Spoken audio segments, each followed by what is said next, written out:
The crack of a single gunshot echoed across the dusty Wyoming plains, silencing the cheerful piano music that had filled the saloon just moments before. Rose Ainsworth stood frozen behind the bar counter, her trembling hands clutched around the shotgun she'd never had to use until now.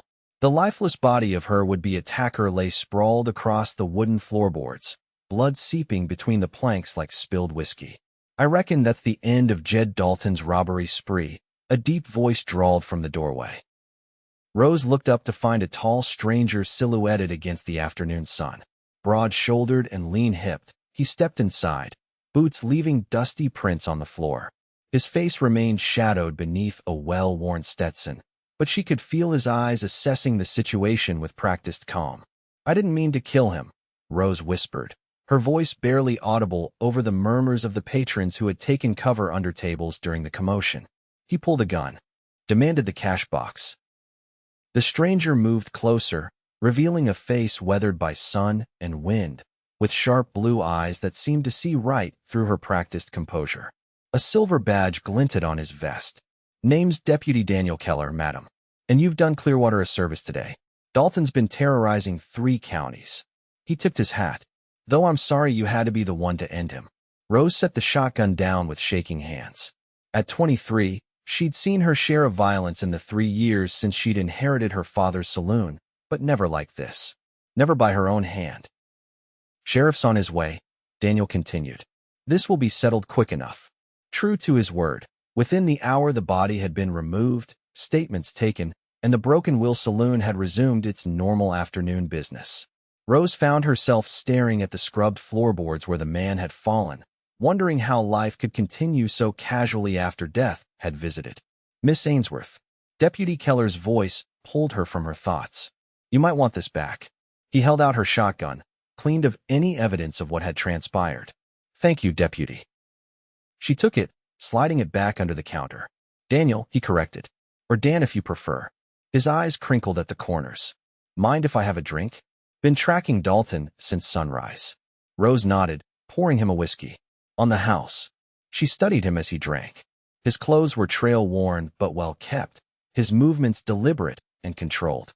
Something about him suggested he wasn't from these parts. "You're new to Clearwater," she observed. Daniel smiled briefly. "Just passing through, helping the sheriff with this particular problem." He set down his empty glass. "I'll be moving on once the paperwork's settled." "Everyone's just passing through," Rose said with a hint of bitterness. "That's the trouble with this town. No one ever stays."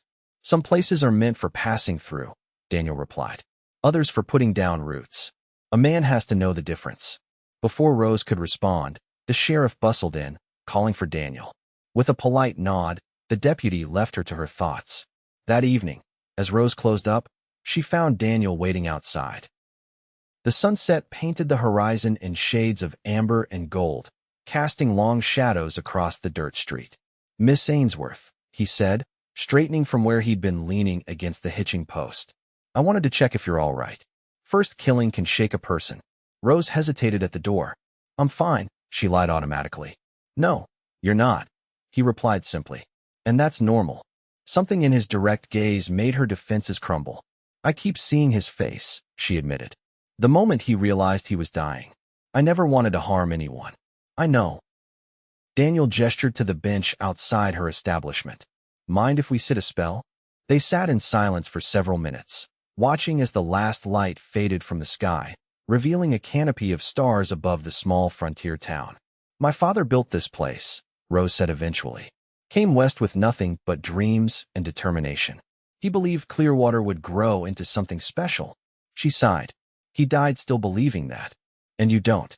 "I've watched for 3 years as people come and go. The railroad bypassed us. The silver mine dried up. Dreams die here, Deputy Keller." "Daniel," he reminded her. "And dreams don't die unless you let them." Rose laughed softly. "You sound like my father. Must have been a wise man. Stubborn is what the locals called him." She stood, smoothing her skirts. "Thank you for your concern, but I should retire." Daniel rose as well. "I'll walk you home. The saloon is my home. I have rooms upstairs." His eyebrows rose slightly, but he made no comment about a lady living alone above an establishment like hers. Instead, he simply nodded. "Then I bid you good night, Miss Ainsworth." Rose, she found herself saying. Besides, men like him don't stay in places like Clearwater. And how would you know what kind of man he is? The question lingered as the day progressed. Rose found herself studying Daniel whenever he came in, trying to discern his intentions. He was unfailingly polite, tipping his hat to the ladies and keeping the peace when the occasional dispute arose among patrons. He spoke little of himself, deflecting personal questions with practiced ease. It was during a particularly rowdy Saturday night that Rose saw another side of him.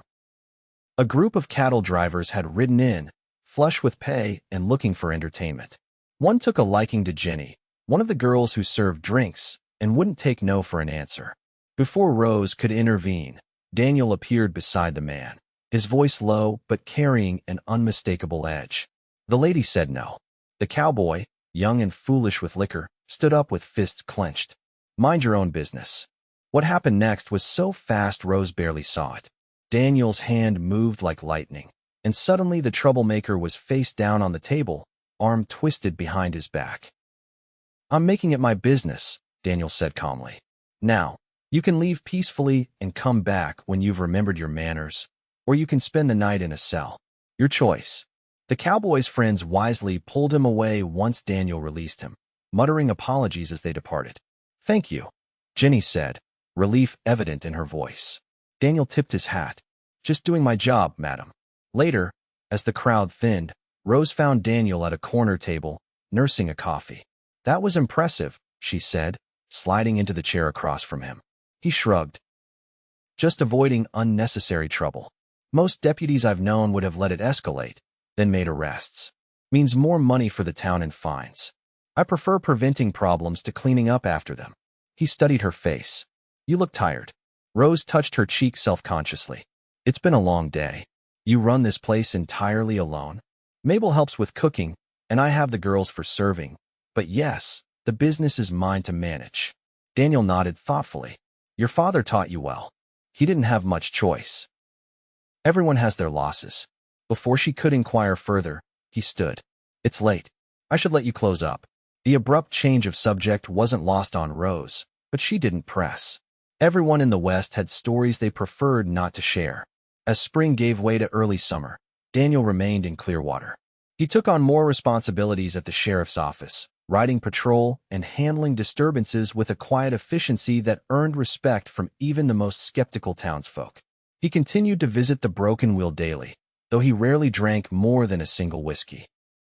Rose found herself looking forward to his visits, planning what she might say, wondering about the parts of himself he kept hidden. She hadn't felt this way since she was 16 and smitten with the blacksmith's son, who'd left for California at the first opportunity. You're sweet on him, Mabel declared one afternoon, catching Rose watching the street for Daniel's familiar figure. I am not, Rose protested, though without conviction. Then why are you wearing your good dress on a Tuesday? Rose smoothed the blue calico self-consciously. It was clean, that's all. You're early today, Rose observed, pouring his usual whiskey without being asked. Sheriff's given me the afternoon off. He accepted the drink, but didn't sip it. Instead, he seemed uncharacteristically hesitant. I was wondering if you might like to take a walk. It's a fine day. The invitation caught Rose by surprise. Their interactions had always been within the walls of her establishment, observed by others. A walk suggested something more intentional.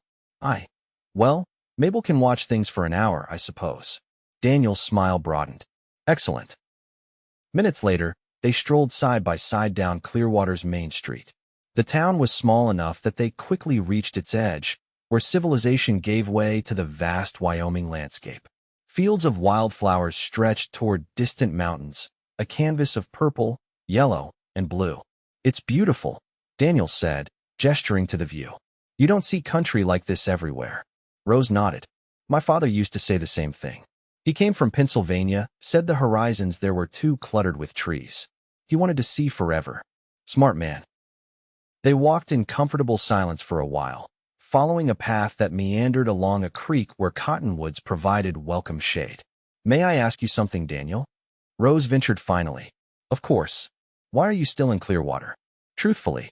He slowed his pace, considering his answer carefully. Would you believe me if I said I wasn't entirely sure myself? That's not much of an answer. Daniel chuckled. No, I suppose it isn't. He stopped, turning to face her. I've been a lawman for 8 years, Rose. I've moved from town to town, never staying more than a few months. But something about Clearwater feels different. Different how? Rose held her breath, not daring to hope he might say what part of her wanted to hear. Maybe it's not just the town, he admitted, his blue eyes searching hers. Maybe it's a certain stubborn saloon owner who doesn't smile enough. Rose felt heat rise to her cheeks. I smile plenty. Not like you mean it. The observation stung because it contained truth. I haven't had much reason to lately. I'd like to change that, Daniel said softly. If you'd let me. The moment stretched between them, full of possibility. Rose had learned early that hope was a luxury on the frontier, especially for a woman alone. Yet something in Daniel's steady gaze made her want to risk it. Before she could respond, hoofbeats sounded on the path behind them. They turned to see a rider approaching at speed, dust billowing behind him. Deputy Keller, the man called as he reined in his horse. It was the telegraph operator's boy. Sheriff needs you. Urgent telegram from Cheyenne. Daniel's expression shifted immediately, the warmth replaced by professional focus. What's happened? Don't know, sir. Just said come quick.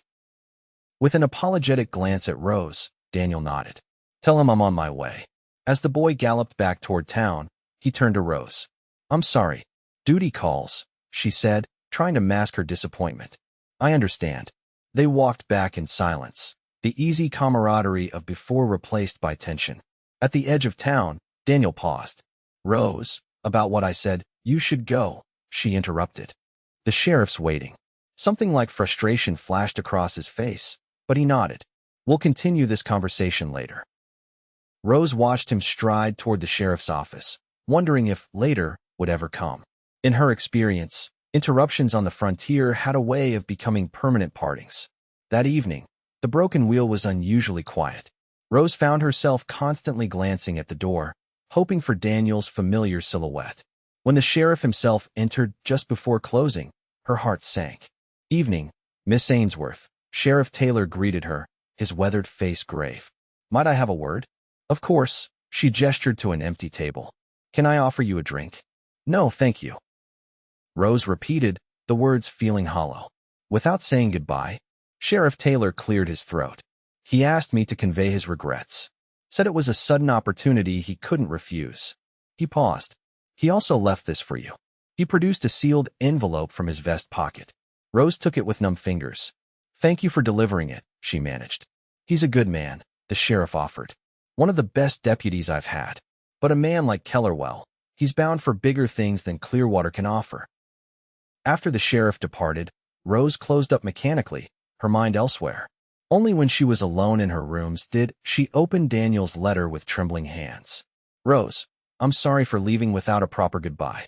The marshal's office has requested my immediate presence in Cheyenne regarding a position I applied for months ago, before I came to Clearwater. Before I met you. I don't know what this means yet, but I give you my word that I will return as soon as I can to finish our conversation. What I said by the creek was true. You've awakened something in me I thought long buried.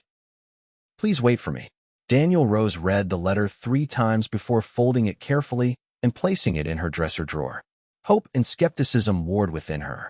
She had heard promises of return before from her father's business partners who vanished with investments, from suitors who found the frontier too harsh and the distractions of larger towns too tempting. Men like him don't stay, she whispered to herself, echoing what everyone in town would surely say once word of Daniel's departure spread. Days passed with no further word from Daniel. Rose threw herself into work, extending the broken wheel's hours and taking on more of the cooking when Mabel fell ill with summer fever. The physical exhaustion helped quiet her thoughts, at least during the day. Nights were harder, filled with memories of Daniel's almost confession by the creek.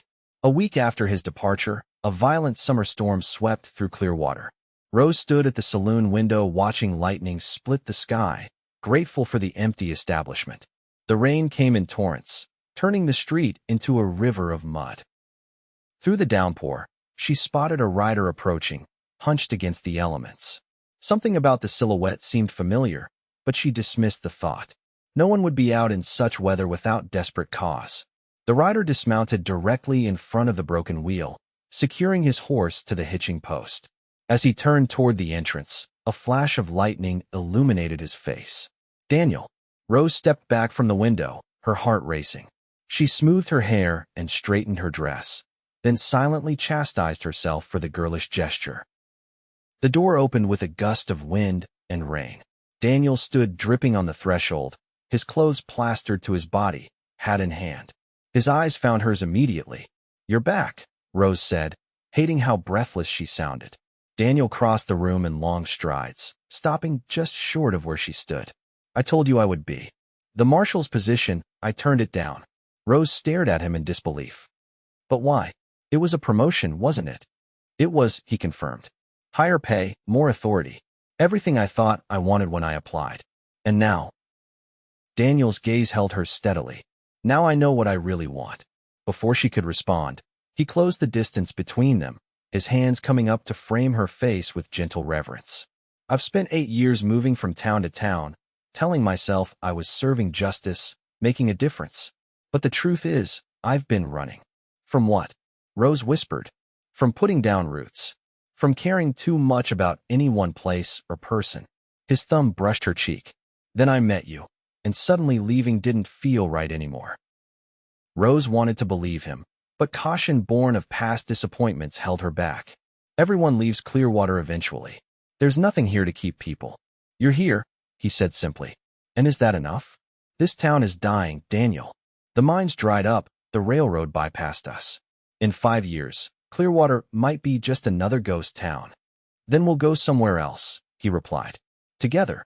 The certainty in his voice weakened her resolve. "You make it sound so simple." "It can be." He smiled slightly. "I'm not saying it will be easy. Life out here never is.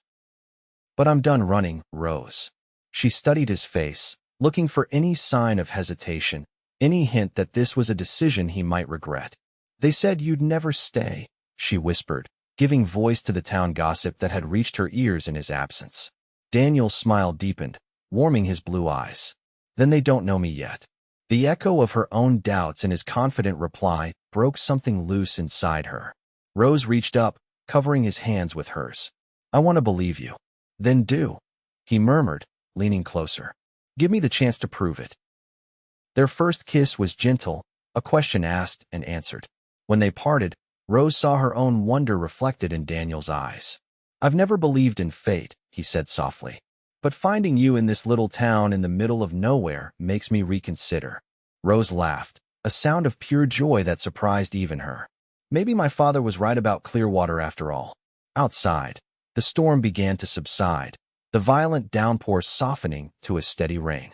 Inside, something new and fragile had taken root, as promising as spring after a long winter. The weeks that followed were the happiest of Rose's life. Daniel officially took a permanent position with Sheriff Taylor, moving from the boarding house into a small cabin on the edge of town. He spent his evenings at the Broken Wheel, sometimes helping behind the bar, other times simply keeping her company. The townspeople watched their courtship with interest. Some, like Mabel, were openly approving. Others remained skeptical, taking bets on how long the deputy would stay once the novelty wore off. "Does it bother you?"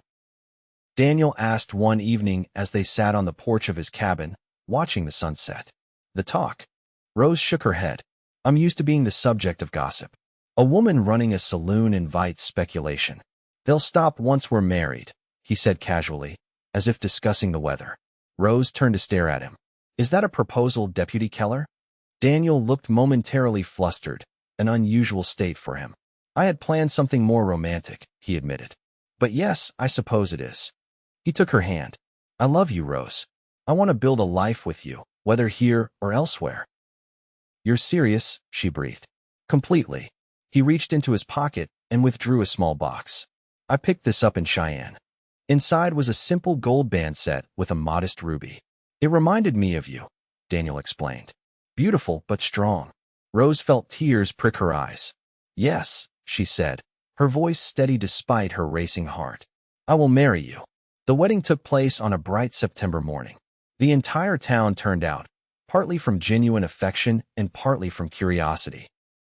Rose wore her mother's wedding dress, carefully preserved and slightly altered by Mabel's skilled hands. Daniel stood tall and handsome in a new suit, his deputy's badge polished to a shine. Sheriff Taylor performed the ceremony in the town square, under an arch of autumn wildflowers gathered by the saloon girls. As Rose and Daniel exchanged vows, she glanced around at the familiar faces of Clearwater people who had doubted, questioned, but ultimately supported them. "I now pronounce you husband and wife," the sheriff declared. "Deputy Keller, you may kiss your bride." Daniel's kiss was tender but claiming, a promise of the life they would build together. When they turned to face the cheering crowd, Rose felt a sense of belonging she hadn't experienced since before her father's death. That evening, after a celebratory dinner at the Broken Wheel, they retreated to Daniel's cabin, now their home. A fire crackled in the hearth, casting a warm glow over the simple furnishings that now included some of Rose's cherished possessions. "Happy, Mrs. Keller?" Daniel asked, his arms encircling her from behind as they stood looking out at the star-filled sky. "More than I ever thought possible," she admitted, leaning back against his solid strength. "Though I still can't quite believe this is real." "Which part?" "All of it. You choosing Clearwater. Choosing me." Daniel turned her gently to face him. "It wasn't really a choice, Rose. More like recognizing what I'd been looking for all along." She smiled up at him. "And what was that?" "Home," he said simply. "Not a place, but a feeling. I found it the moment I walked into your saloon." Rose touched his face, marveling at the openness she found there, the absence of the guarded expression he'd worn when they first met. "I think I found it too. I just wasn't ready to admit it." That night, as they came together as husband and wife, Rose finally understood what her father had seen in Clearwater, not what it was, but what it could be. A place of possibility, of new beginnings. Winter arrived early that year, blanketing Clearwater in snow by late October. The Broken Wheel, now managed jointly by Rose and Daniel with help from Mabel, became a warm haven for townsfolk seeking escape from the cold. Rose's father had built the place with gathering in mind, and for the first time since his passing, it truly fulfilled that purpose. On Christmas Eve, they hosted a town celebration. Evergreen boughs decorated the rafters, and Mabel outdid herself preparing a feast. Even the oldest residents agreed it was the most festive the saloon had ever been. As midnight approached, Daniel pulled Rose aside into the small office at the back of the establishment.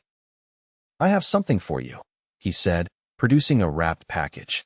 Rose opened it carefully to find a leather-bound book. "What's this?" "Open it," he urged.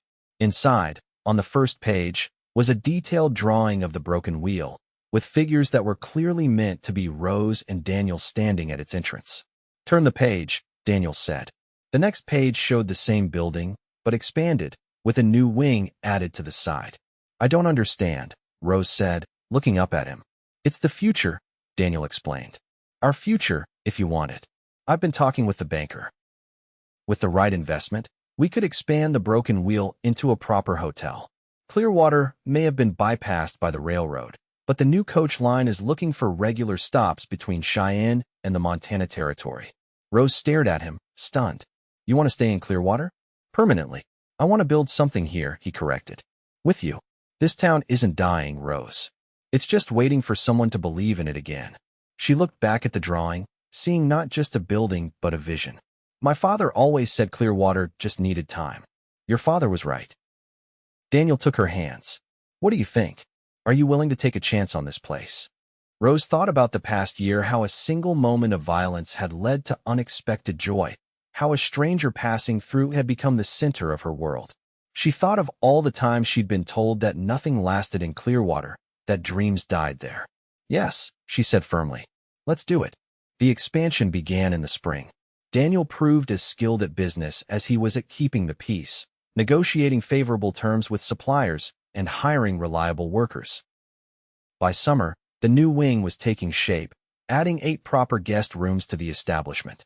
As the building grew, so did the town's fortunes. Word spread about the coming coach line, bringing new settlers looking to establish businesses before the anticipated increase in travelers. A new general store opened, followed by a proper doctor's office. Rose watched it all with a mixture of amazement and vindication. Her father had been right all along. Clearwater had just needed time and perhaps a stubborn deputy who refused to pass through. Rose looked up in surprise. "What do you mean?" The marshal offered me everything I thought I wanted, he admitted. Respect, authority, good pay. For a moment, I was tempted. What changed your mind? I pictured telling you about the position, seeing the resignation in your eyes, the confirmation that I was just another person passing through. Daniel's arm tightened around her, and I realized I couldn't bear that. Not from you. I didn't want to be just another disappointment. Rose nestled closer. You never could have been that. No. He smiled down at her. Even though everyone said I'd never stay? Well, they were wrong about you, Rose said, echoing his words from that rainy night. They didn't know you. They do now. Daniel kissed her forehead. And so do you. Better than anyone, she agreed. They sat in comfortable silence, watching the creek's waters catch the afternoon sun. After a while, Daniel cleared his throat. I have news, he said. I received a letter yesterday from the territorial governor. Rose tensed slightly. What kind of news? They're establishing a circuit court in this region. The governor's looking for someone to serve as judge. Daniel paused. He's offered me the position. Rose sat up straight, studying his face. That's a significant honor. It would mean more responsibility, more travel at times, he acknowledged. But Clearwater would remain our home base. The cases would come to me most of the time. Judge Keller, Rose tested the title. It suits you. You wouldn't mind? She smiled, touching his cheek. Mind that my husband is being recognized for his fairness and integrity? How could I? Relief washed over his features. I wanted to be sure. This is our decision, not just mine. Daniel, Rose said softly, I would never stand in the way of your growth, just as you've supported my vision for the broken wheel. Speaking of which, he said, reaching into his pocket, I have something else for you. He handed her a small velvet pouch. Inside was a gold pendant shaped like a wheel, with tiny rubies set around its edge. It's beautiful, Rose breathed.